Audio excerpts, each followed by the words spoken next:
Hello, my name is Andy Ramus.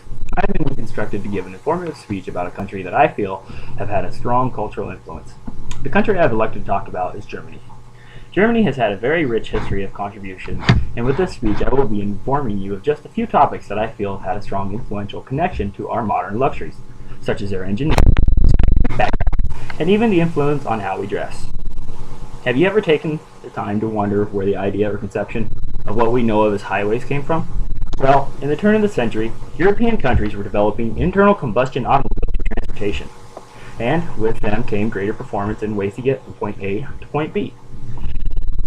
The website GermanAutobahn.eu has a brief run-through of its origins. Germany may not have been the first country to create paved roads, but the development of the Autobahn and its abilities were what greatly influenced Dwight Eisenhower to start a program for the construction of America.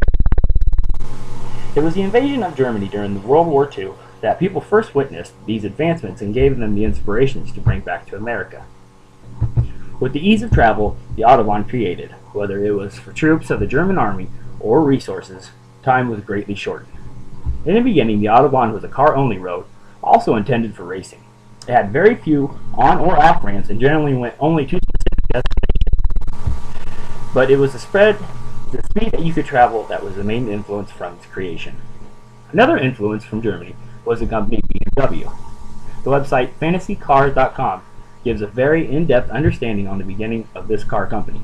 The term BMW stands for Bavarian Motor Works because of its location to Bavaria. In the beginning, BMW was a manufacturer of airplane engines and wasn't associated with cars until 1928. They had a rough start with airplane engines and the requirements they needed. But when they developed a six-cylinder engine that performed astoundingly, they gained a strong foothold in that business. Their current logo represents a spinning propeller to remember their history of airplane engines. Because of the Treaty of Versailles after World War I, their manufacturing capabilities of airplanes was suppressed and they began making air brakes for trains. But in 1992, they once again were making airplane engines and produced a six-cylinder engine that set at least 29 world records for aviation that year alone. They are best known for their cars from the past 2 decades, and many consider their turbocharged inline six-cylinder for cars as one of the best engines ever made. Another fact about influence from Germany stems from their clothing companies Adidas and Puma. The website Rediff.com has many interesting facts about these companies and the accomplishments of their brands. These two companies are not only German, but founded by rivaling brothers. The actual reason for their feud is not known, but they founded their companies in they both built their companies in the town they were born and raised, Herzogenwald. They had such a strong rivalry that when they died, they were buried at opposite ends of town. Adidas received their claim to fame from the World Cup in 1954, and Puma is best known for their ties to the great Pele, thought of as the best soccer player to ever live. While Adidas is the official brand for the World Cup, 12 of the 32 teams prefer Puma. Another breakthrough is the development of bacteriology, which is the study of cells. Anton van Leeuwenhoek is one of the first people to record what he saw under the microscope. Almost everything we know of today stems from Ferdinand Kohn's classifications.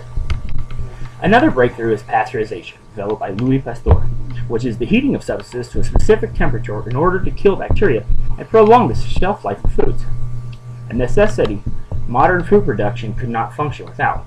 Without these breakthroughs, the study of immunology, development of vaccines, and large-scale food and beverage could have never been possible. And finally, we have something as simple as aspirin. The website medicine.mcgill.ca tells us that salicylate has been used for countless years as a homeopathic aid by many cultures, including the Native Americans who used willow bark. But it was Bayer Company who synthesized it and made it the staple we know of today. Bayer started as a dye manufacturer and had a rough few years, and in the 1980s they literally changed overnight to a pharmaceutical company. Aspirin is a common product today, but without it, common headaches and pains would be a major part of life. It even goes as far to aid the lowering of body temperature in people and helps with the onset of heart attacks. All in all, these contributions seem dismal, but without them, the America we know and our lifestyles wouldn't be the same.